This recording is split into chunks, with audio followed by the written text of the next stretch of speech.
लईक अहमद और आप देख रहे हैं प्रोग्राम जीवे पाकिस्तान। आज हम यहाँ पर अनमोल वेलफेयर सोसाइटी की जानिब से लगाए गए इमदादी कैंप में मौजूद हैं। यहाँ पर हमारे साथ मौजूद हैं रीड के सदर मोहतरम जनाब सुलहरी साहब। जी सुलहरी साहब, आप ज़रा अपने व्यूज़ के बारे में हमें थोड़ा आगाह करें कि इमदादी सरगर्मियों में आप किस तरह से हिस्सा ले रहे हैं। बिस्मिल्लाहिर्रहमानिर्रहीम।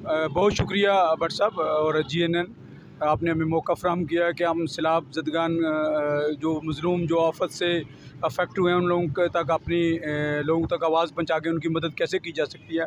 अल्हम्दुलिल्लाह पसूर NGO फोरम के ज़ेर एहतमाम जितनी भी ऑर्गेनाइजेशन तहसील पसूर में एग्जिस्ट कर रही हैं गैर सरकारी तंजीमें, वो अपनी सतह पे कोशा हैं और रीड भी अपनी सतह पे हर जगह ये कोशिश कर रही है कि कैश और दूसरी जो ज़रूरियात ज़िंदगी हैं मुतासिरीन तक पहुँचाई जाएँ।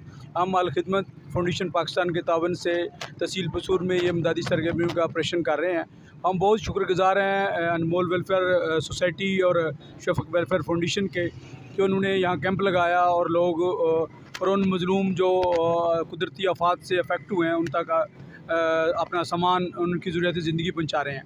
और हम इनको भरपूर तावन का यकीन दिलाने हैं कि जहाँ भी हमें कोई ज़रूरत पड़ी, इनको ज़रूरत पड़ी हमारी, हम इनके साथ खड़े हैं। और दोबारा मैं शुक्रगुज़ार हूँ जनाब लईक अहमद भट्ट का कि उन्होंने हमें ये मौका फ़राहम किया कि हमारी आवाज़, हमारा मैसेज और आवाम तक पहुँचे, ताकि वो आवाम निकलें और ज़रूरतमंद अपने उन बहन भाइयों की मदद करें जो इस वक्त मुश्किल हालात से गुज़र रहे हैं।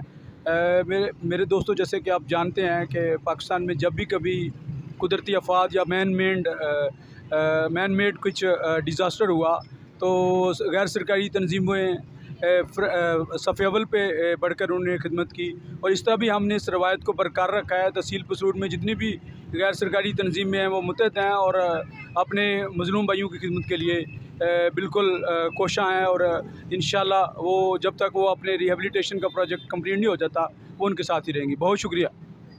जी नाज़रीन, जैसे आपने अरशद खान सुलहरी साहब की गुफ्तगू सुनी है, उनका यही कहना है कि आम आदमी जो है उसको इसमें बढ़ चढ़ कर हिस्सा लेना चाहिए, जिससे हमारे जो जनूबी पंजाब, सिंध और बलूचिस्तान समेत सरहद में जो कुदरती आफत सैलाब की सूरत में आई है, उसके सैलाबज़दगान जो हैं उनसे जो इफ़ेक्ट हुए हैं उन लोगों की ख़ुसूसी तौर पर इमदाद की जा सके। इस वक्त तक के लिए इतना ही। अगले प्रोग्राम में फिर हाज़िर होंगे नई शख्सियत के साथ।